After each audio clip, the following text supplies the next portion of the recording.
Christ our Lord. Je vous salue tous dans le précieux nom de notre Seigneur Jésus-Christ. We already had a wonderful singing. Nous avons déjà entendu de belles chansons. We heard the wonderful sermon. Et nous avons aussi entendu une belle prédication. So I'm just going to share the word of God with you. Et je vais tout simplement partager avec vous la parole de Dieu.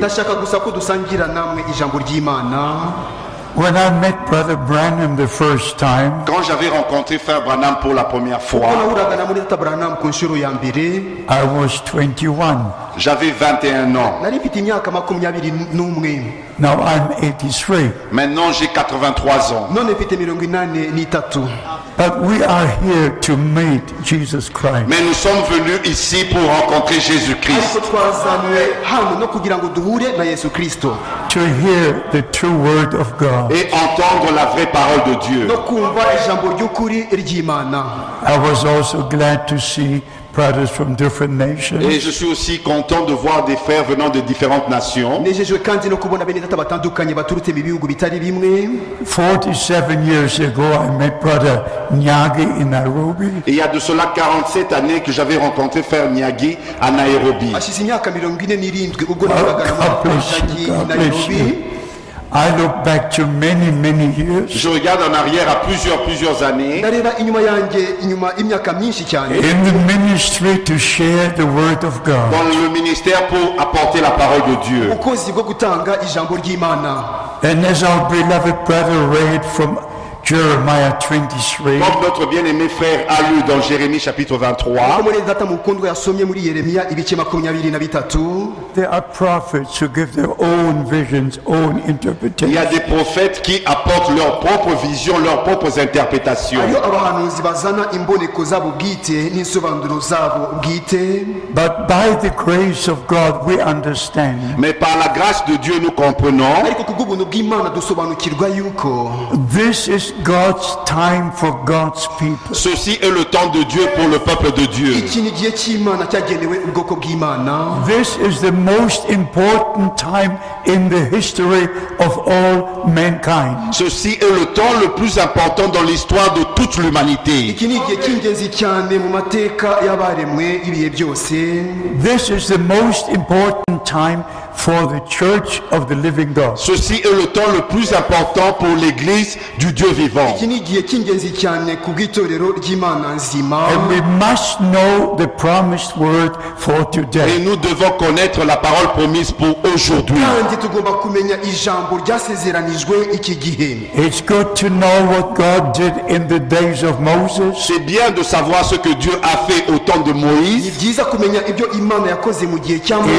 In the days of Noah, au temps de Noé, even at the coming of Jesus Christ. et même lors de la venue de Jésus-Christ.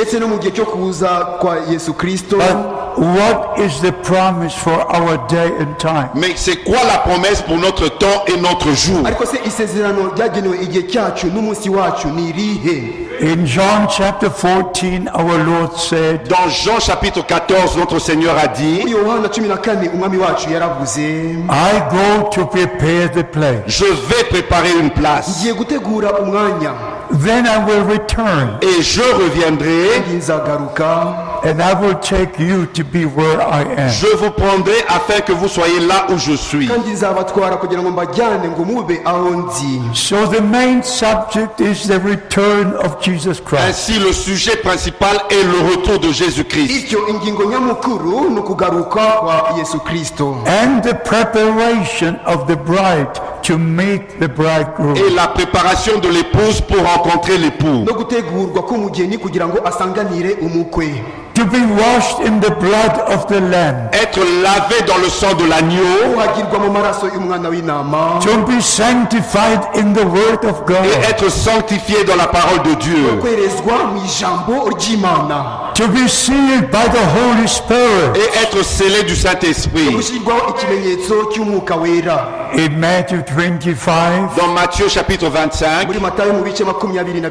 the message is, behold, the bridegroom comes. le message message est, voici l'époux vient. ubutumwa ni ubu ngo dore umukwe araje. And it is so very important to read precisely the Word of God. C'est très important de lire exactement la parole de Dieu. Ni by'ingenzi cyane koko gusoma ijambo ry'Imana neza neza. There are different comings of the Lord. Il y a plusieurs venues du Seigneur, hariho ukuza kwinshi k'umwami gutandukanye, but only one return of the bridegroom to take the bride to mais glory. un seul retour de l'époux pour prendre l'épouse. ariko hariho ukugaruka kumwe k'umukwe kugira ngo ajyane umugeni. According to Matthew 25, Selon Matthieu chapitre 25, kimwe na Matayo ibice 25 from verse 31, à partir du verset 31, iri ku murongo wa 31, the Son of Man will come and judge all nations. le Fils de l'homme viendra et jugera toutes les nations. umwana w'umuntu azaza kandi azacira imanza amahanga yose.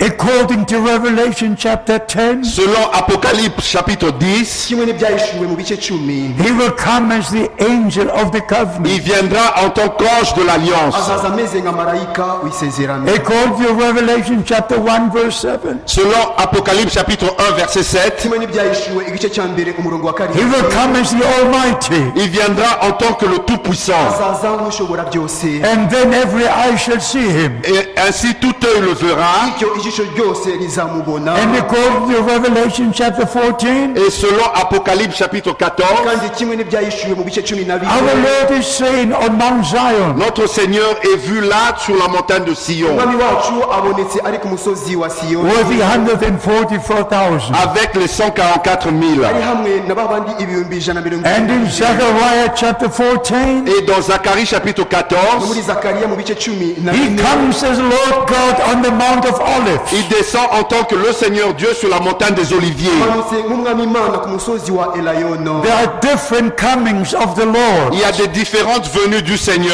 hariho ukuza gutandukanye k'umwami. But as Brother Branham said, Et comme Frère Branham l'avait dit, ariko nko muri Branham for the yabivuze, New Testament church, there are three comings of the Lord. pour l'église du Nouveau Testament, il y a trois venues du Seigneur. bw'itorero ryo mu ndaganosha hariho kuza kugize gatatu k'umwami. He came the first time to save his church. Il est venu la première fois pour sauver son église. yaje ku nshuro ya mbere kugira ngo akize itorero. The second time to take his church. Et la seconde fois, il vient pour prendre l'église à la maison. no ku nshuro ya kabiri aje kugira ngo atware itorero arijyane He imuhira. comes the third time to reign with him years. Et pour la troisième fois, il vient pour régner avec elle pendant 1000 no ans. ku nshuro ya gatatu aje kugira ngo yimane n'itorero mu gihe cy'imyaka igihumbi. So we must read the word of God precisely. Ainsi, nous devons lire la parole de Dieu correctement, exactement. rero tugomba gusoma ijambo ry'Imana neza And neza tutibeshye. know where and how it should be placed in the counsel of God. Comment, où et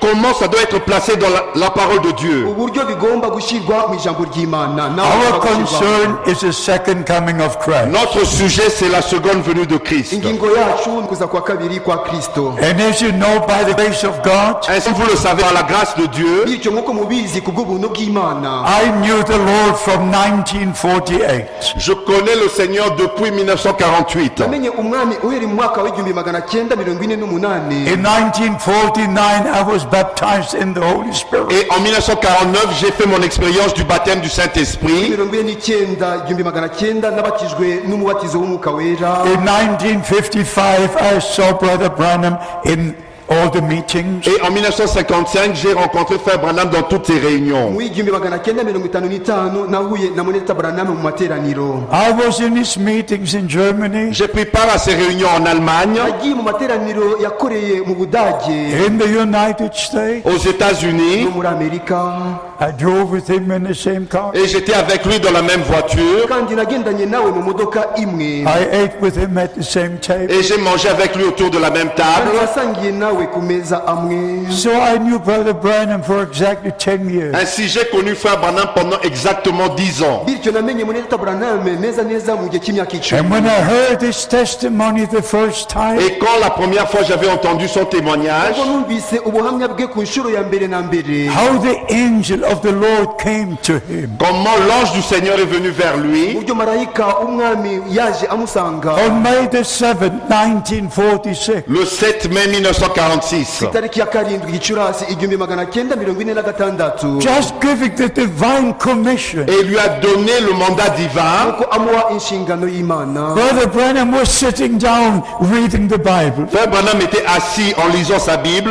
Dr. Branham yari yicaye yisomera Bibiliya ye, And the supernatural light came into the room. Et la lumière surnaturelle est entrée dans la pièce où il était. nuko mucyo ndengakamere uza kwinjira mu cyumba yari arimo. And the angel of the Lord stepped down in that light. Et l'ange du Seigneur est sorti de cette lumière. Nuko marayika w'umwami yaturutse muri uwo mucyo. And Brother Branham jumped up. Et frère Branham sursauta. nuko Dr. Branham arabaduka. It was a surprise to him. C'était une surprise pour lui. Hari ugutungurwa kuri we. And the angel of the Lord said these words. Et l'ange du Seigneur a dit ces paroles.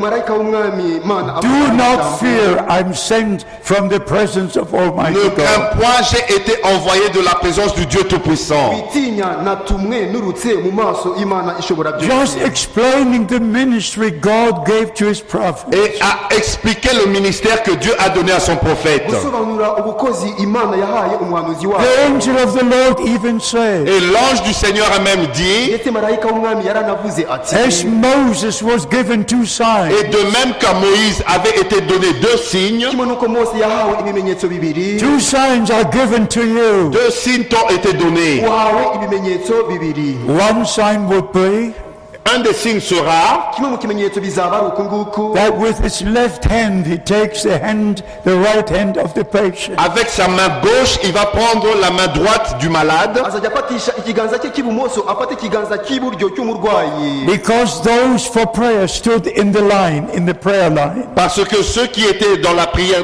étaient sur la ligne de prière. kuko abantu babaga mu murongo wo gusabirwa. And the angel of the Lord said, Et l'ange du Seigneur a dit, ku marayika w'umwami aravuga ati, if the sick person has a tumor or a cancer, si la personne malade a une tumeur ou un cancer, nimba umurwayi arwaye ikibyimba cyangwa se kanseri, that tumor or cancer will appear on your hands. cette tumeur ou ce cancer va apparaître sur ta main. icyo kibyimba cy'uburwayi cyangwa kanseri izajya igaragara ku kiganza cyawe. And tell the patient not to close their eyes. Et dit au malade de ne pas fermer ses yeux. bwira umurwayi kutabombeka amaso. But the moment the prayer will be, Et au moment où tu feras la prière igihe uzakora iryo sengesho and the healing takes place, et que la guérison ait lieu, uburwayi bugakira, the cancer or the tumor will vanish from man. le cancer ou la tumeur va disparaître de ta main. kanseri cyangwa ikibyimba bizajya bibura ku kiganza cyawe. It was a direct commission. C'était un mandat direct. byari inshingano itaziguye.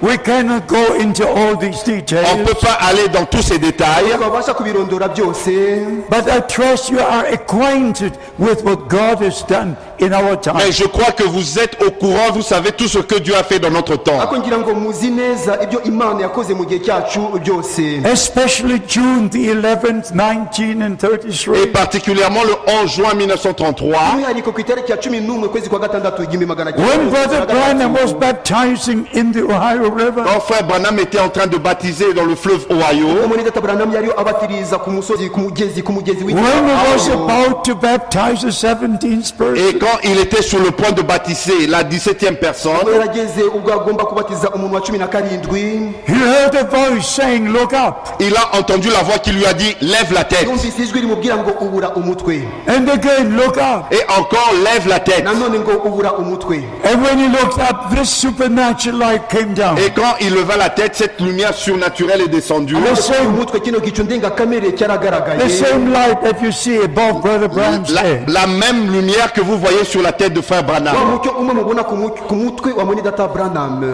Over 3,000 people were watching the Il baptism. y avait plus de 3000 personnes qui assistaient à ce baptême. hari abantu barengeje ibihumbi bitatu bakurikiranaga uwo mubatizo, And all saw the supernatural light. Et tous virent la lumière surnaturelle. bose babonye uwo mucyo ndengakamere. Many fainted, many fell down and prayed. Plusieurs se sont évanouis, sont tombés et priaient. benshi bararabiranye bikubita hasi, abandi barasenga. And from the supernatural light, et de la lumière surnaturelle, turutse muri wa mucyo ndengakamere, the mighty voice of these words, la voix puissante a dit ces paroles. ijwi ry'ubushobozi ryavuze aya magambo. I've written these words into my Bible. J'ai écrit ces paroles dans ma Bible. Nanditse ayo magambo muri Bibiliya yanjye. Everyone on the bank was wondering what I was hesitating about. Tous ceux qui étaient aux rives de la rivière se demandaient pourquoi est-ce que j'hésitais tant. Abari ku nkengero y'umugezi baribajije se niki gituma mbese yifata atyo. Many people up and down the banks of the river. Il y avait beaucoup de gens autour de la rivière. Abantu benshi ku nkengero y'umugezi. Newspaper and photographers were there. Il y avait des journaux et des photographes présents. Ari binyamakuru n'abafotozi bari bahari. And then it said again, look up. Et il dit encore, lève la tête. Nanone aravuga ati nanone arongera avuga ati ubura umutwe. And I looked up. Et je levais ma tête. Nuko rero nubura umutwe. That light has come down. Et cette lumière est descendue. Nuko uwo mucyo waramanutse. People began to faint. Et les gens ont commencé à s'évanouir. Abantu batangira kurabirana. Falling, and the voice said these words. Et ils sont tombés et la voix a dit ces paroles. Kubita hasi iryo jwi rivuga aya magambo. As John the Baptist was sent to forerun the first coming of Christ. De même que Jean-Baptiste fut envoyé comme précurseur lors de la première venue de Christ. Kimwe nuko Yohana umubatiza yatumwe kuba n'integuza mu gihe cyo kuza kwa mbere kwa Kristo. The message that is given to you Le message qui t'a été donné Ubutumwa wahawe will be a forerunning of the second coming of Christ. sera un précurseur de la seconde venue de Christ. buzaba integuza yo kuza kwa kabiri kwa Kristo. Not that I will be the Ce forerunner, n'est pas que moi je serai le précurseur, Ko ari nje uzaba integuza. but the message was to be the mais forerunner. c'est le message qui devait être le précurseur. Ubutumwa nibwo bwagombaga kuba integuza. So by the grace of Almighty God, Ainsi, par la grâce du Dieu Tout-Puissant, Bityo kubw'ubuntu bw'Imana ishobora byose. we understand correctly the commission given to Brother Branham. nous avons compris correctement le mandat qui a été donné à Frère Branham. Twasobanukiwe neza inshingano yahawe muri Data Branham. But there's a purpose connected to that commission. Mais il y a un objectif qui est connecté à cette commission. Ariko ariho intego igendanye n'iyo nshingano. And Brother Branham said, Et Frère Branham a dit, Data Branham yaravuze ati the message of the hour is back to God. le message de l'heure c'est retourner à Dieu. ubutumwa bw'igihe ni ukuvuga ngo mugarukire Imana. Back to the word of God. Retourner à la parole de Dieu. Mugarukire ku ijambo, mugaruke Back to the beginning. Retourner au commencement. musubire ku ntangiriro. Not in your religion, Ce n'est pas une nouvelle religion, Idini rishasha, but back to God. mais retour à Dieu. ahubwo kugaruka ku Back to Mana. the original word of God. Retourner à la parole originale de Dieu. Subira ku ijambo ry'umwimerere ry'Imana. By the grace of God, we understand Par la grâce de Dieu, nous comprenons Ubuntu bw'Imana dusobanukirwa yuko that the Bible is being interpreted in many, many different ways. et la Bible a été interprétée de plusieurs manières différentes. Bibiliya yasobanuwe mu buryo bwinshi bunyuranye koko. We have hundreds of Christian denominations. Nous avons des centaines de dénominations chrétiennes. Bifite amagana y'amadini ya gikristo. Everyone has the Bible, Chaque dénomination a la Bible. Buri rimwe ryose rigira Bibiliya. but everyone interprets the Bible in a different way. Et chacune interprète la Bible de différentes manières. Kandi buri rimwe ryose ryisobanurira Bibiliya mu buryo butandukanye. All have their own teaching. Et chacune a son propre Buri enseignement. rimwe ryose ryigirira inyigisho zaryo And bwite. every minister in every denomination Et chaque ministre dans chaque dénomination, Kandi buri mukozi wese muri buri dini ryose, when he's consecrated to the ministry, quand il a été consacré au ministère, igihe yasabiwe agashyirwa mu murimo, he must vow to be faithful to what that church teaches. il doit faire un vœu d'être fidèle à ce que cette église enseigne. agomba kurahira yuko azagenderera akubahiriza ibyo iryo dini rivuga rikigisha. And the same applies to the message of the hour. Et c'est la même chose qui s'applique au message de l'heure. Nacyo kimwe kiboneka mu butumwa bw'igihe. It breaks my heart Cela me brise le cœur n'ibijanjagura to umutima hear about the many interpretations. d'entendre toutes ces nombreuses interprétations. izo nsobanuro nyinshi zose zitandukanye. No scriptures of any private interpretation. Aucune écriture ne peut être l'objet d'une interprétation particulière. cyanditswe na kimwe kigomba gusobanurwa uko umuntu yishakira ubwe. Let the word of God be the word of God. Que la parole de Dieu soit la parole de Dieu.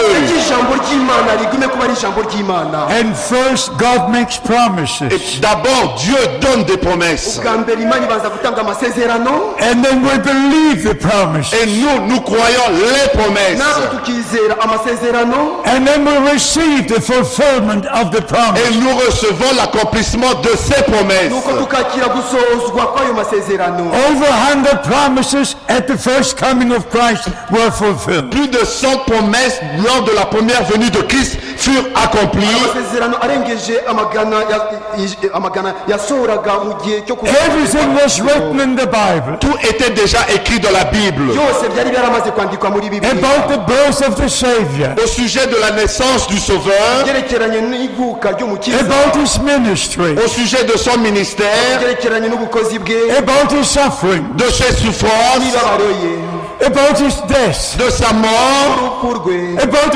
resurrection, de sa résurrection kuzuka kwe, about going to heaven. et de son ascension au ciel.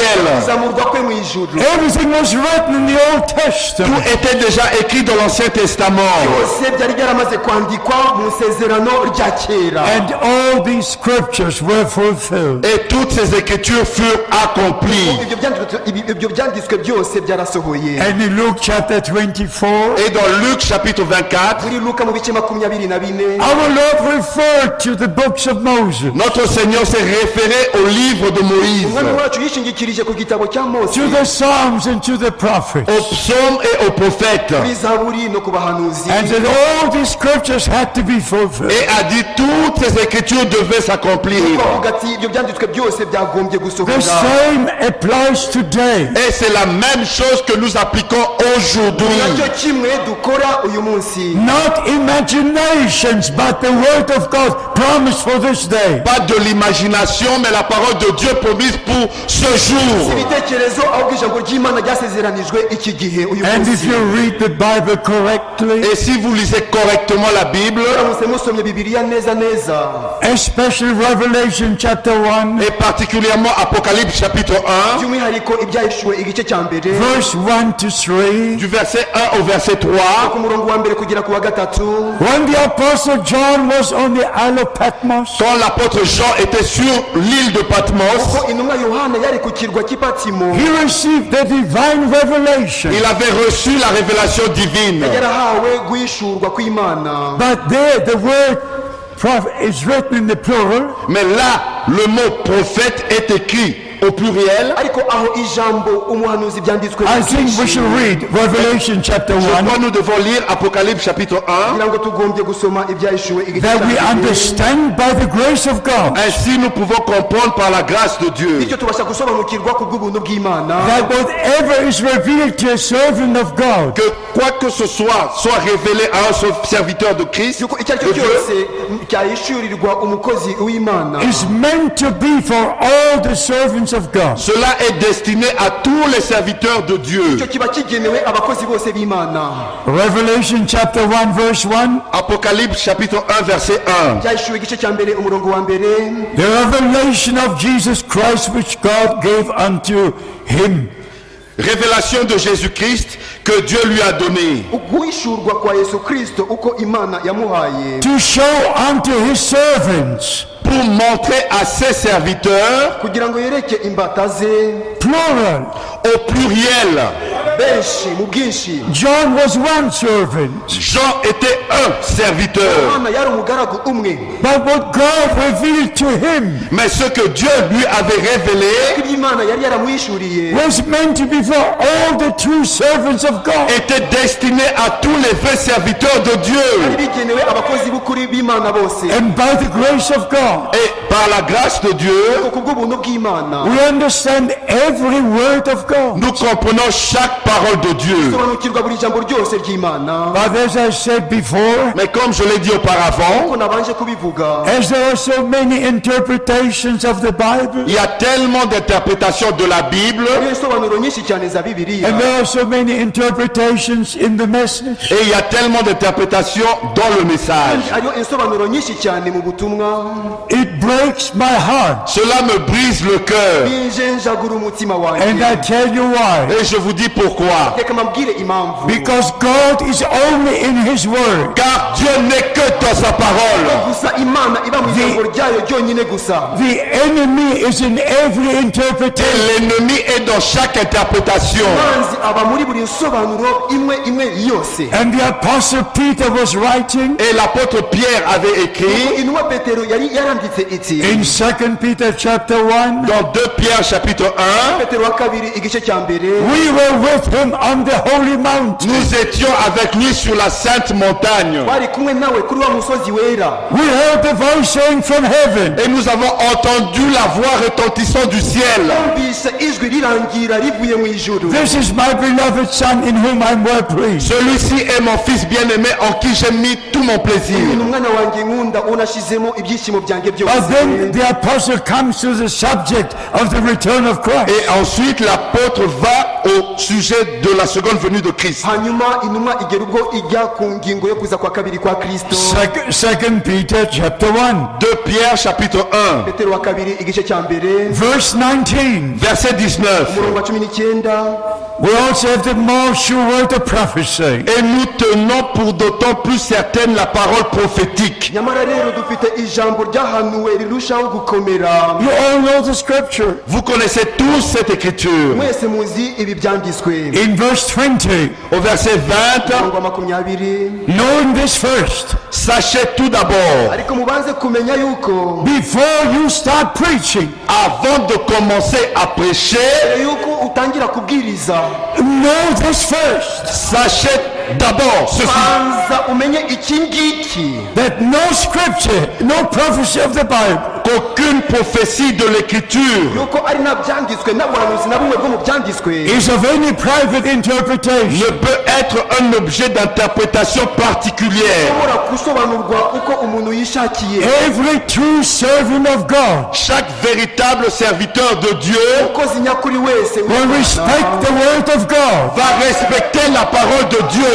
zubahiriza ijambo ry'Imana, will not have a private et interpretation. n'aura pas une interprétation particulière privée. ntazishakira insobanuro bwite yihariye. And everyone with private Et interpretation quiconque avec une interprétation particulière wese wifitiye insobanuro ye bwite yihariye has his own disciples. a ses propres disciples. ifitiye abigishwa be bwite. But the true disciples of Jesus Mais Christ les véritables disciples de Jésus-Christ Ariko abigishwa nyakuri ba Yesu Kristo don't follow a man, ne suivent pas un homme, ntibajya inyuma y'umuntu, they follow Jesus ils Christ. suivent Jésus-Christ. kurikira Yesu Kristo. And Jesus Christ is the Word. Et Jésus-Christ est la parole. Yesu Kristo ni ijambo. In the beginning was the Word, Au commencement était la parole. Na mbere hariyo jambo, and the Word was with God, Et la parole était avec Dieu. jambo yari kumwe n'Imana, and the Word was made flesh. Et la parole a été faite chair. kandi jambo yahindutse umubiri. Beloved brothers and sisters, Bien-aimés frères et sœurs, Kundwa bene data na bashiki banjye, we must take the Word of God nous seriously. devons prendre au sérieux la parole de Dieu. tugomba guha agaciro ijambo ry'Imana cyane. We must respect the Word of Nous God. devons respecter la parole de Dieu. Tugomba kubahiriza ijambo ry'Imana. And the true messenger sent from God Et un véritable messager envoyé par Dieu Kandi intumwa nyakuri yatumwe n'Imana will not connect the people to himself. ne va pas mettre le peuple en relation avec lui-même. yihambiriraho abantu, He will connect the people to God, Il va connecter le peuple à Dieu, azahuza ubwo to abantu the Word of à God. la parole de Dieu. ijambo ry'Imana, not his own experiences, et non à ses propres expériences, ku buzima bwe bwite, no, to the Word of God. non à la parole de Dieu. oya ahubwo ku ijambo ry'Imana. In our time, many speak about Brother Branham. Et en notre temps, plusieurs parlent de Frère Mu Branham. gihe cyacu benshi bavuga ibya There are even those who believe he will return. Il y en a même qui croient qu'il va revenir. hariho bamwe bizera yuko azagaruka. Is there a promise for that in the Bible? Est-ce qu'il y a-t-il une promesse en relation à cela dans la Bible? Ese hariho isezerano na rimwe rivuga kuri ibyo ngibyo muri If Bibiliya? there is no promise in the Word of God, S'il n'y a pas de promesse dans la parole de Dieu, Nimba nta sezerano riba mu ijambo ry'Imana, there cannot be a fulfillment. il ne peut pas avoir d'accomplissement. hashobora kubaho gusohora kwaryo. There are so many Il misunderstandings. y a tellement d'incompréhension gusobanukirwa kubi kwinshi cyane. And they go and say the prophet said, the prophet et said. ils vont, ils disent le prophète a dit, le prophète a dit. baragenda bakavuga bati umuhanuzi yaravuze, umuhanuzi But yaravuze. by the grace of God we understand Par la grâce de Dieu, nous comprenons Ariko kubw'ubuntu bw'Imana dusobanukirwa yuko that the message of the hour came from the Bible. que le message de l'heure est venu de la Bible. yuko ubutumwa bw'igihe bwaturutse muri Bibiliya. And it brings us back to the Bible. Et le message nous ramène à la Bible. Kandi ubutumwa budusubiza kuri Bibiliya. One Lord, one faith, one baptism. Un seul Seigneur, une seule foi, un seul baptême. Umwami umwe, kwizera kumwe, umubatizo umwe. Back to the original foundation Retournez au fondement originel Turire ku rufatiro laid rw'umwimerere by the apostles and qui prophets. a été posé par les apôtres et les prophètes. bashyizweho n'abahanuzi n'intumwa. And we can only be sanctified in the Word of God Et nous ne pouvons être sanctifiés que dans la parole de Dieu. kandi gusa tubasha kwererezwa if we are in the Word of God. Si nous sommes dans la parole de Dieu. nimba turi mu ijambo ry'Imana. John 17:17. Jean chapitre 17, verset 17. Yohana 17 umurongo wa 17. Sanctify them in the truth, Sanctifie-les dans la vérité. ubereze mu kuri, for thy word is the truth. Car ta parole est la vérité. ijambo ryawe ari ukuri. Just as the Savior was the Word manifested in flesh. Comme le Sauveur était la parole manifestée dans la chair. gusa nk'uko umukiza yari ijambo ryagaragariye mu mubiri, And every promise in him was fulfilled. Et chaque promesse en relation à lui s'était accomplie. kandi isezerano ryose ryamuvugaga So it is ryarasohoye. with us as the bride of Christ. C'est la même chose avec nous en tant qu'épouse de ni Christ. nacyo kimwe kuri twebwe nk'umugeni wa Kristo. As Eve was taken out of Adam, De même que Ève a été sortie de Adam. kimwe n'uko Eva yakuwe muri and he Adamu, could say, flesh of my flesh. Et il pouvait dire chair de ma chair. yabashije kuvuga ati ni umubiri w'umubiri wanjye. So the Son of God died for us. Ainsi le Fils de Dieu mourut pour nous. bityo umwana w'Imana yaradupfiriye, His side was open. Et son côté fut ouvert. urubavu rwe rurakingurwa, His blood was shed. Et son sang fut versé. amaraso ye arameneka. We're flesh of his flesh, spirit of his Nous spirit. sommes chair de sa chair, esprit de son turi esprit. inyama y'inyama ze, turi umubiri w'umubiri we, umwuka w'umwuka we. We are in Christ. Nous sommes en Christ. turi muri Kristo, And everyone that is in Christ Et quiconque est en Christ kandi umuntu wese uba muri Kristo is a new creature in Christ. est une nouvelle création en Christ. aba ari ikiremwa gisha muri Kristo. As I said earlier, Comme je l'avais dit auparavant, uko nabivuze kare, this is the last message, ceci est le dernier message, ubu nibwo butumwa bwa nyuma, the last call. le dernier appel. umuhamagaro wa nyuma. Behold, the bridegroom comes. Voici l'époux vient. dore umukwe araje, Go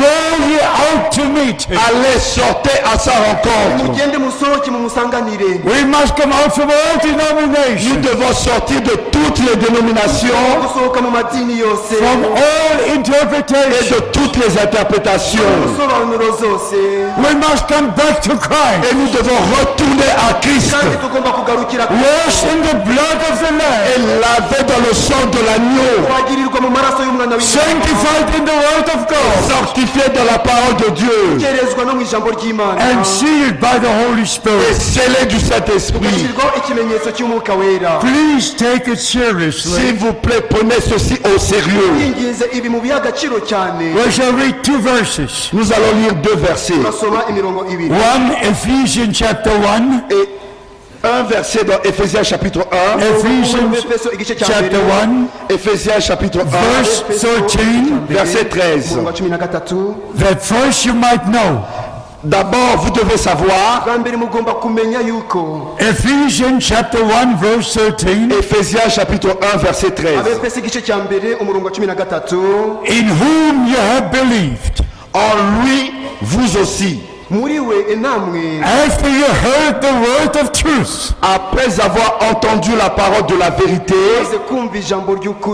the gospel of your salvation, l'évangile de votre salut, in whom also you were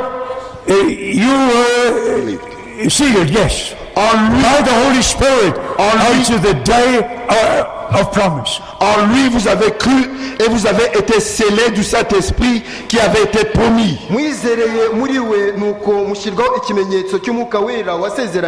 But then in chapter 4, Et au chapitre 4, in Ephesians chapter 4, Éphésiens au chapitre 4, we read nous lisons about being sealed for the day of our redemption. au sujet du scellement pour le jour de notre rédemption. Please understand this. S'il vous plaît, comprenez ceci. First it says to receive the spirit of promise. D'abord, il est dit recevez l'esprit de la promesse. And then to be sealed by the spirit of promise until the day of redemption. Et ensuite être scellé par l'esprit promis pour le jour de la rédemption. God will never seal an error. Dieu ne va jamais sceller une erreur. God will never seal confusion. Dieu ne va pas sceller de la confusion. God will put his seal on what he could do in your life. Dieu peut mettre son sceau sur ce qu'il peut faire dans votre vie. So by the grace of God, Ainsi, par la grâce de Dieu, we understand this is God's time. nous comprenons que ceci est le temps de Dieu.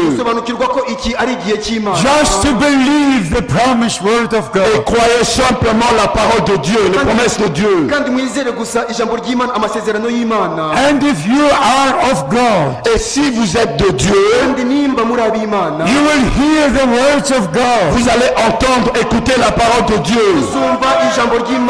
You just need to read John chapter 8. Vous n'avez qu'à lire Jean chapitre 8. When our Lord said to the scribes and Pharisees, Et quand notre Seigneur s'est adressé aux scribes et aux pharisiens, you are not of God because you don't hear the words of vous God. n'êtes pas de Dieu parce que vous n'écoutez pas la parole de Dieu. If you are a true child of God, Si vous êtes un véritable enfant de Dieu, you rejoice of the word of God. vous allez vous réjouir de la parole de Dieu. You are a child of promise. Vous êtes enfant de la promesse. Believing the word of promise. Croyons la parole de la promesse. Receiving the spirit of promise. Recevons l'esprit de la promesse. And then finally see the promise Et fulfilled. finalement, vous allez voir l'accomplissement de la promesse. Beloved brothers and sisters, Bien-aimés frères et sœurs, I look back to so many years, je regarde en arrière à plusieurs années, having shared the precious word of God. ayant apporté, partagé la parole de Dieu. I've been to exactly 160 countries. J'ai été dans exactement 160 pays. And I preached in 658 cities. Et j'ai prêché dans 658 villes.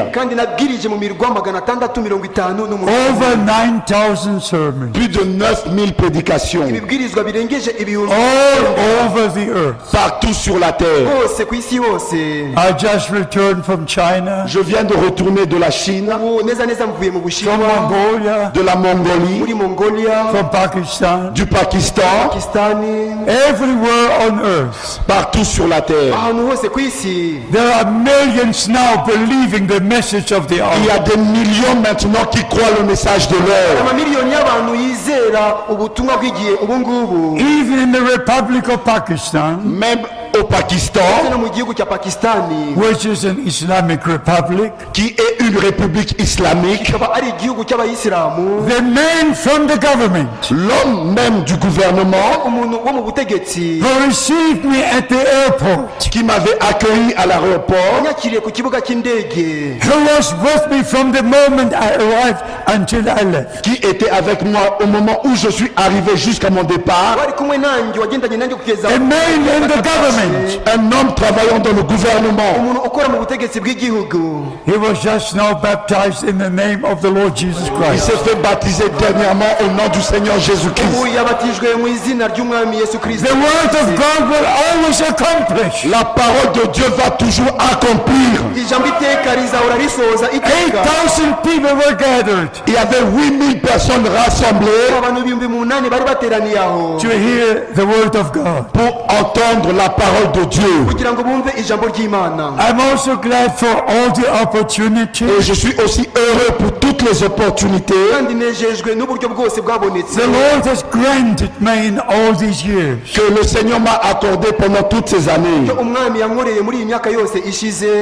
I made a trip to Washington. J'ai moi-même entrepris le voyage à Washington. ubwanjye nigiriye nafashe urugendo I njya i searched Washington. all morning. I searched all morning. J'ai cherché toute la matinée. nashakishije igitondo cyose.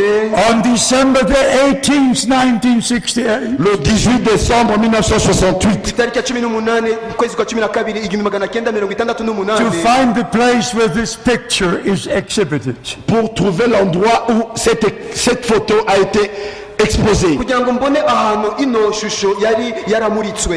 It was about 11:15, C'était à peu près 11h15 hari hafi nko mu masaa 5 n'iminota 15 and the gentleman coming towards me, et un jeune homme est venu vers moi ko ari umusore wansanze. I said, "Dear sir, I'm searching for such and such a place." et j'ai dit, bien aimé monsieur, j'ai cherché toute la matinée. ndamubwira ni mukundwa mugabo nashakishije igitondo cyose. Can you tell me where the Hall of Art is? Peux-tu me dire où se trouve la galerie des arts? ese wambwira ahaba inzu ndangamuco? And his response was, Et voici sa réponse. ubu igisubizo yamaye. "Sir, you just need to enter this building." Monsieur, vous n'avez qu'à entrer dans ce bâtiment. ati mugabo ukeneye gusa kwinjira muri iriya nzu. It was the last big government building on the road. Et c'était le dernier bâtiment gouvernemental sur la route. yari inzu iya nyuma y'igihugu. Because Brother Branham had said Parce que Frère Branham avait dit nkuko Monita Branham yari yaravuze that this picture hangs in Washington, D.C. que cette photo est exposée à Washington DC.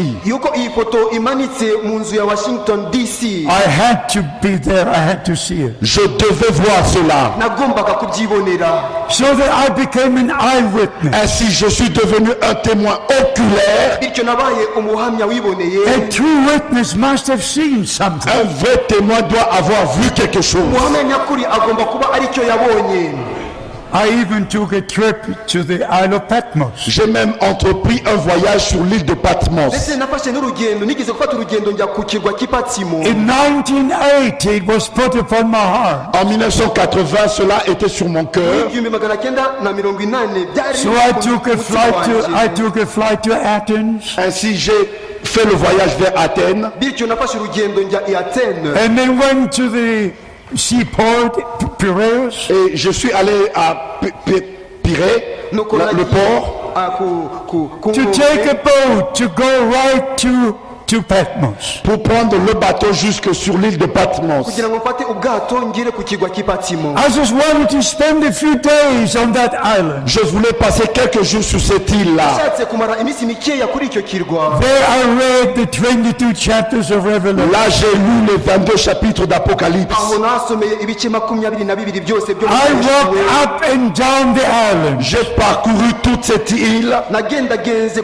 muri icyo kirwa hose. And if you want to see the Isle of Patmos, Et si vous voulez voir l'île de Patmos, mushatse kwibonera ikirwa cy'Ipatimo. I have a photo still from the Isle of Patmos. j'ai encore la photo de l'île de Patmos. ndacyafite ifoto y'ikirwa Why do cy'Ipatimo. I say this? Pourquoi est-ce que je dis iki ceci? gituma mvuga aya magambo. I wanted to know the Lord God personally. Je voulais connaître le Seigneur Dieu personnellement. nashakaga kwimenya umwami It Imana was not a trip to make a pilgrimage. Ce n'était pas un voyage pour un pèlerinage. ntabwo byari urugendo mukerarugendo But I went up and down the island. Mais j'ai marché partout sur l'île de Patmos. nagendagendaga kuri icyo kirwa I wept, I prayed. J'ai prié, j'ai pleuré. narasenze ndarira I read again the 22 chapters. Et j'ai relu les 22 chapitres. nongeye gusoma ibice 22 byose I said, dear Lord, John the apostle is no more here. J'ai dit, bien-aimé Seigneur, l'apôtre Jean n'est plus ici. naravuze ni mukundwa mwami intumwa yohana ni Your prophet William Branham is no more here. Ton prophète William Branham n'est plus ici. umuhanuzi wawe William Branham ntakiri hano But you are here. Mais toi, tu es ici. You are present. Tu es présent.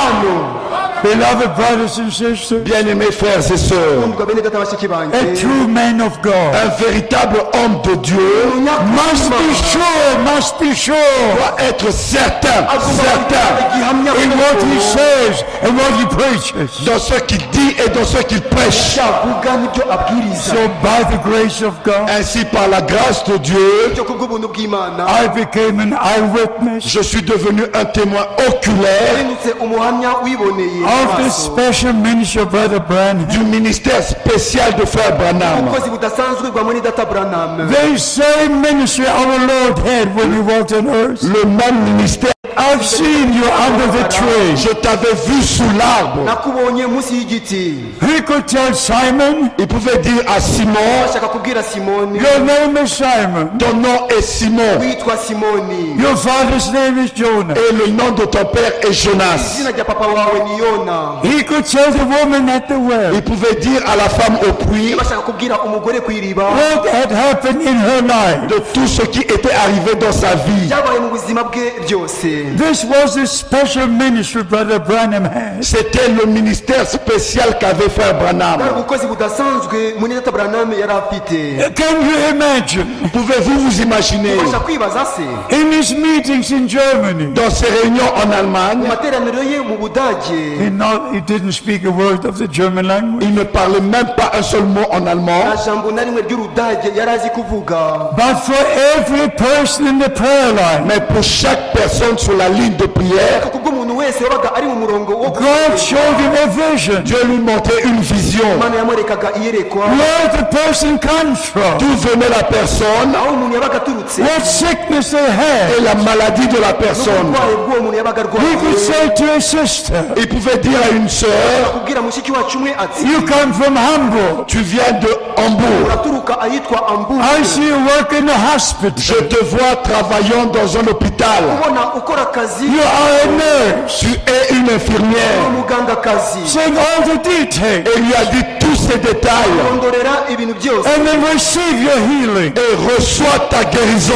kandi ngo ukizwe indwara yawe Every person in the prayer line, Chaque personne dans la ligne de prière, yabaga ari mu murongo wo gusabira God showed Brother Branham a vision. Dieu montrait à Frère Branham la vision. Imana yerekaga muri data Branham iyerekwa And in John chapter 5:19, Et dans Jean chapitre 5 verset 19, abana gatanu umurongo wa 19 our Savior said, notre Sauveur a dit, umukiza wacu yaravuze ati the Son can do nothing but what he sees the Father le do. Fils ne peut rien faire de lui-même, mais il fait tout ce qu'il voit faire le Père. umwana ntacyo abasha gukora ubwe ahubwo abanza kubona ibyo data akora byose So the same prophetic ministry Ainsi le même ministère prophétique bityo bwa bukozi bumwe bw'ubuhanuzi repeated in our time. s'est répété dans notre temps. bwasubiye kubaho mu gihe cyacu May I ask right now, Puis-je poser la question immédiatement? ese mbasha guhita mbabaza ikibazo how many believe the message of the hour? Combien croient le message de l'heure? Let me see your hand. Que je puisse voir vos mains. munyereke ibiganza byanyu Oh, there are some not yet raising their hand. Il y en a encore qui ne lèvent pas encore leurs hariyo mains. bamwe batari bamanika ibiganza byabo My beloved brothers and sisters, Mes bien-aimés frères et sœurs, babene data bashiki banjye may this be the day. que ceci soit le jour, reka uyu ube umunsi May this be the day que ceci soit le jour reka uyu ube umunsi the Lord has made for you, que le Seigneur a fait pour vous, umwami yabakoreye for each one person, pour chacun personnellement, wese ku giti cye because this is the last message. parce que ceci est le dernier message. ko ubu ari ubutumwa bwa nyuma This is the last call. Ceci est le dernier appel. umuhamagaro wa nyuma na nyuma It's calling out time. C'est le temps d'appel à sortir. guhamagarirwa gusohoka It's preparation C'est time. le temps de la préparation. cyo gutegurwa It's restoration C'est time. le temps de la cyo restauration. kugarurirwa Because that is the main promise. Parce que ceci est la promesse principale. iri ariryo sezerano nyamukuru The promise for John the Baptist was La promesse envers Jean-Baptiste était, en relation avec Jean-Baptiste, isezerano ryavuga kuri yohana umubatiza ryari to prepare the ways of the Lord. de préparer le chemin du Seigneur. gutegura inzira y'umwami And according to Luke chapter 1, Et selon Luc chapitre 1, kimwe nuko luka igice cya mbere verse 16 and 17, verset 16 et verset 17, nga 16 n'uwa 17 John the Baptist presented the people to the Lord. Jean-Baptiste a présenté un peuple bien disposé au Seigneur. yohana umubatiza yerekanye ubwoko bwatunganirijwe neza buteguriwe And umwami all who believe his message Et tous ceux qui avaient cru son message bizeye ubutumwa bwe bose went to the Jordan River. sont allés au Jourdain. bagiye ku mugezi yorodani They heard, they believed, Ils avaient entendu, ils avaient cru. barumvise barize and they were all baptized. Et ils furent tous baptisés. bose barabatizwa So it is today. C'est la même chose aujourd'hui. icyo n'uyu munsi nicyo kimwe All who believe the message, Tous ceux qui croient le message, bizera ubutumwa who bose believe the message, qui croient le message, bizera ubutumwa they are baptized in the name of the Lord Jesus se Christ. sont baptisés dans le nom du Seigneur Jésus-Christ. ibatirisha mu izina ry'umwami yesu kristo By the grace of God, Par la grâce de Dieu, ubuntu bw'imana we must be restored. nous devons être restaurés. ugomba kugarurwa This word is being used twice. Ce verbe est utilisé deux fois. inshingano ikoreshejwe ubugira kabiri Matthew 17, Matthieu chapitre 17, ayo 17 verse 11. verset 11. umurongo wa 11 Maybe you read it so everybody will know. On va lire cela. Matthieu chapitre 17, verset 11. Matthew 17, verse 11. Matthieu 17, 11. ayo 17 11 Yes. Il répondit, Yes. asubiza il est vrai qu'Élie doit venir et rétablir toutes choses. niko koko eliya akwiriye kubanza kuza agarure byose Surely Elijah will come and restore all things. Il est vrai qu'Élie doit venir et restaurer toutes choses. ukuri ko eliya agomba kuza agarure byose What does restore mean? Que veut dire restaurer? kugarura bisobanura iki If an earthquake will come S'il y a un tremblement de terre haramutse habaye umutingito w'isi and this building will collapse, et que cette tente, ce building s'effondre, iyi nyubako when it is restored, quand cela est restauré, igihe igaruwe it will be the same as it was before. ça sera exactement comme c'était auparavant. izamera kimwe neza neza nk'uko yari imeze mbere So it is with the church of the living La God. même chose avec l'église du Dieu vivant. ko kimwe ku itorero ry'imana nzima There's one foundation Il y a un seul fondement iyo urufatiro rumwe ryonyine laid by the apostles and prophets, qui a été posé par les apôtres et les prophètes. bashyizweho n'intumwa and no other foundation can be laid. Et aucun autre fondement ne peut être posé. urundi rufatiro rushobora gushyirwaho Maybe we should read 1 Timothy 3, Peut-être nous allons lire aussi 1 Timothée chapitre 3 rero twasoma verse 15 and 16. au verset 15 et 16. wa 15 1 Timothy 3, verse 15 and 16. 1 Timothée chapitre 3 verset 15 et 16. Timotheo wa mbere gatatu 15 Mais si je tarde, ariko nininda tu sauras comment il faut se conduire dans la maison de Dieu, uzamenye ibikwiriye kugenzerezwa mu nzu y'imana qui est l'église du Dieu vivant, ariryo torero ry'imana nzima la colonne et l'appui de la vérité. inkingi kandi ikishimikizo cy'ukuri We are the church of the living God. Nous sommes l'église du Dieu vivant, itorero ry'imana nzima The pillar, the foundation of the truth. la colonne, l'appui de la vérité. inkingi ishyigikiye ukuri Not a building with many interpretations. Non, une maison avec plusieurs interprétations. inzu ifite insobanuro nyinshi Please understand and believe. S'il vous plaît, comprenez et croyez. abinginze musobanukirwe kandi mwizere Let us read Mark chapter 9, On va lire Marc chapitre 9, basoma muri mariko verse 12. verset 12. umurongo wa 12 To know the promise for this day. Pour reconnaître le message pour ce jour, kubwo kumenya ubutumwa bwagenewe uyu munsi il leur répondit, nuko arabasubiza ati Élie viendra premièrement Eliya azabanza aze mbere et rétablira toutes choses. azagarura ibintu byose By the grace of God, Par la grâce de Dieu, kubw'ubuntu bw'Imana we have recognized the messenger and the message. nous avons reconnu le message et le messager. twamenye ubutumwa n'intumwa And all the Bible teachings were restored. Et tous les enseignements de la Bible ont été restaurés. kandi inyigisho za bibiliya zose zamaze kugarurwa We believe in one God, Nous croyons en un seul Dieu, twizera mu Mana imwe one eternal God, un seul Dieu éternel, Imana imwe y'iteka ryose whom no one has seen all through eternity. que nul n'a vu dans toute l'éternité. ntawigeze ayibona mu iteka ryose At the beginning of time, Au commencement du temps, ntangiriro ry'ibihe He stepped out of il eternity, est sorti de l'éternité asohotse mu iteka walking in the Garden of Eden. et il marcha dans le jardin d'Éden. igendagenda mu ngobyi ya And the edeni same God Et le même Dieu ya Mana imwe manifested Himself according to His plan of s'est salvation. manifesté selon son plan du salut. yarigaragaje ubwayo kimwe n'uko integuro y'agakiza yayo yari imeze As our Father in heaven, En tant que notre Père au ciel kimwe na data mu ijuru in His only begotten Son on earth, et dans son seul Fils qu'il a engendré ici sur la terre, n'umwana wayo w'ikinege in us by the Holy et Spirit. en nous par le Saint-Esprit. muri twebwe kubw'umwuka wera Three manifestations Trois manifestations kwigaragaza kugize of the gakiza same God du même Dieu Imana imwe yonyine to place us back as sons and daughters of pour God. nous replacer en tant que fils et filles de Dieu.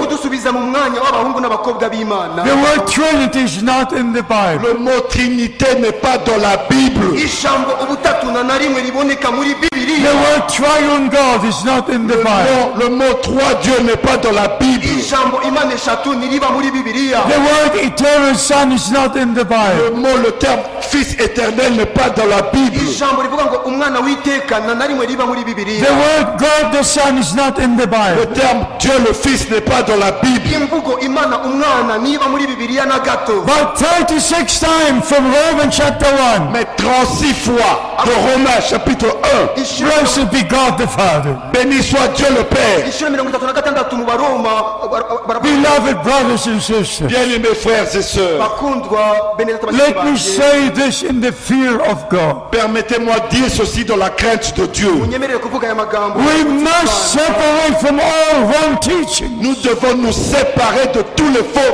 enseignements. tugomba kwitandukanya n'inyigisho We must return to God, Nous devons retourner à Dieu. tugomba kugarukira Imana back to the Word of God, Retourner à la parole de Dieu. kugaruka ku ijambo ry'Imana back to the original foundation. Retourner au fondement originel. tubire ku rufatiro rw'umwimerere The same applies for baptism. La même chose s'applique au baptême. icyo kimwe no ku mubatizo In Matthew 28, Dans Matthieu chapitre 28, muri Matayo 28 our Lord spoke about the name notre Seigneur a parlé du nom, umwami wacu yavuze izina in the singular, about the name au singulier du nom, rimwe izina in which rimwe. God revealed Himself dans lequel Dieu s'est révélé lui-même iryo zina Imana ubwayo as yiyishuriyemo Father, Son, and Holy Ghost, en tant que Père, Fils et Saint-Esprit. kimwe na data umwana n'umwuka wera baptizing them into the name, Baptisez-les dans le nom. wabatize mu izina not names, Ce n'est pas des noms, ntabwo ari amazina but menshi into the name. mais dans le nom. ahubwo mu izina rimwe Say amen. Dites Amen. Amen. Amen. That's the Amen. word of God. C'est la parole de Dieu. ijambo ry'Imana And then you go to Acts chapter 2, Et vous allez dans Actes chapitre 2, none mukajya mu byakozwe Verse intumwa ibice 38. bibiri verset 38. umurongo wa 38 you'll go to Acts chapter 8, Et vous allez dans Actes chapitre 8, mukajya no mu byakozwe n'intumwa ibice 15 to 8 17. 15, verset 16. 15 n'umurongo wa You go to 16 chapter 10, Et vous allez dans Actes chapitre 10, mukajya mu byakozwe ibice verse 10 48. verset 48. umurongo wa 48 You go to Acts chapter 19, Vous allez dans Actes chapitre 19, mukajya mu byakozwe ibice 19 verse 5 and 6. versets 5 et 6. umurongo wa 5 n'uwa 6 You go to Romans 6. Vous allez dans Romains chapitre 6, mukajya mu baroma mu bice All who are baptized since the day of Pentecost, qui tous ceux qui furent baptisés lors de la Pentecôte ababatijwe bose mu gihe cya pentekote were baptized in the name of the Lord Jesus Christ. furent baptisés dans le nom du Seigneur Jésus-Christ. babatizwaga mu izina ry'umwami Yesu Kristo. We must respect the divine order. Nous devons respecter l'ordre divin. tugomba kubahiriza gahunda y'Imana. We must receive the word of Nous God. devons recevoir la parole de Dieu. tugomba kwakira ijambo ry'Imana. We must receive correction. Nous devons accepter la correction. tugomba kwakira ugukosorwa. And by the grace of God, Ainsi, par la grâce de Dieu, bityo kubw'ubuntu bw'Imana we have recognized the day. nous avons reconnu le jour. twamenye umunsi. I finish in saying this. Je vais conclure en disant ceci. ngiye kurangiza mvuga aya magambo.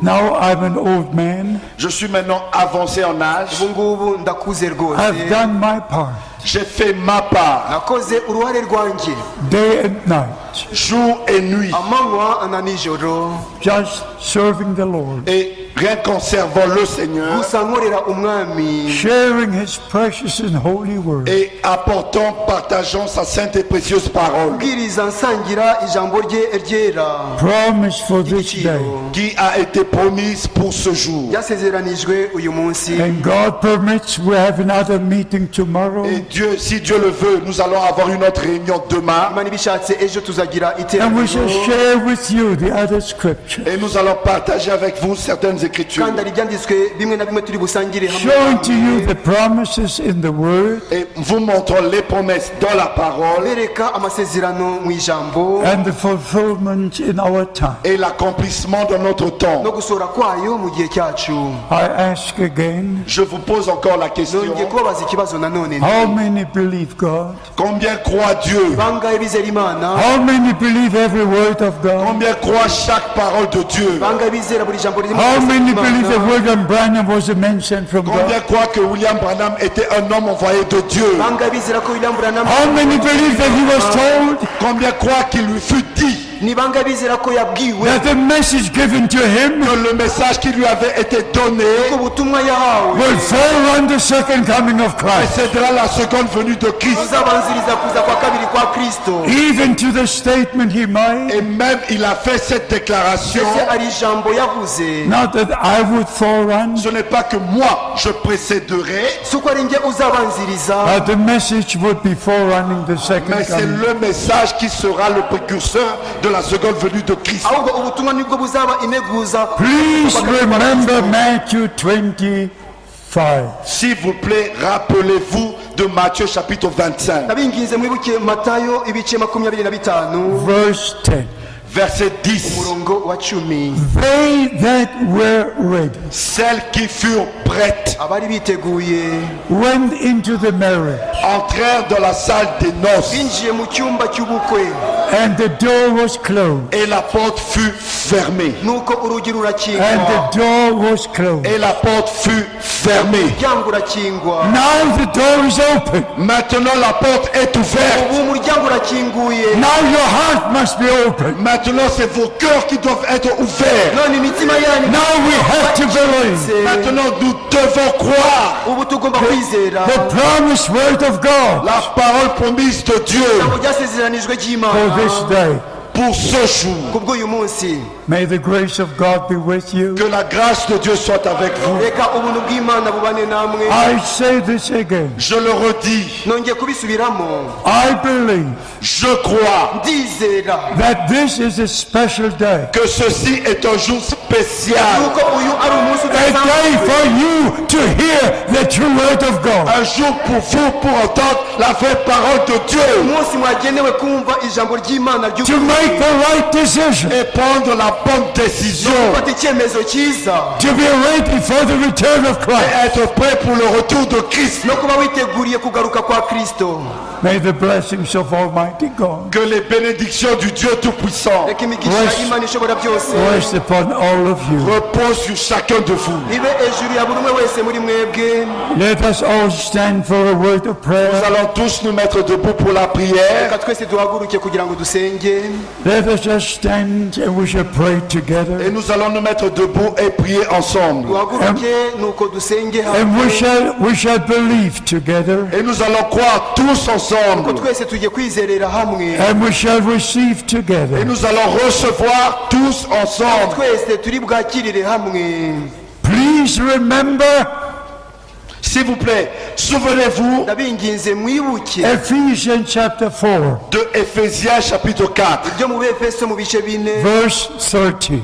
verset 30. umurongo wa 30. I'll read it to you Je vais vous le lire reka mbibasomere and take it to your heart. et prenez ceci dans votre cœur. kandi mubyakire mu mitima yanyu. And grieve not the Holy Spirit of God, N'attristez pas le Saint-Esprit de Dieu, mugateza agahinda umwuka wera by w'Imana, whom ye are sealed unto the day of our redemption. par lequel vous avez été scellés pour le jour de la rédemption. wabashyiriweho kuba ikimenyetso kugeza ku munsi. Have you got your Bible here? Avez-vous vos Bibles ici? mufite bibiliya zanyu hano. Open your Bible. Ouvrez vos Bibles. mubumbure bibiliya zanyu. Let us read together Nous allons lire tous reka ensemble. twese dusomere and hamwe. take it to our Et hearts. prenez ceci dans vos kandi cœurs. mubitware mu mitima And yanyu. grieve not the Holy Spirit of God, N'attristez pas le Saint-Esprit de Dieu, kandi ntimugateze agahinda umwuka wera, by whom you were sealed par lequel vous avez été scellés wabashyiriweho kuba ikimenyetso unto the day of your redemption. pour le jour de votre rédemption.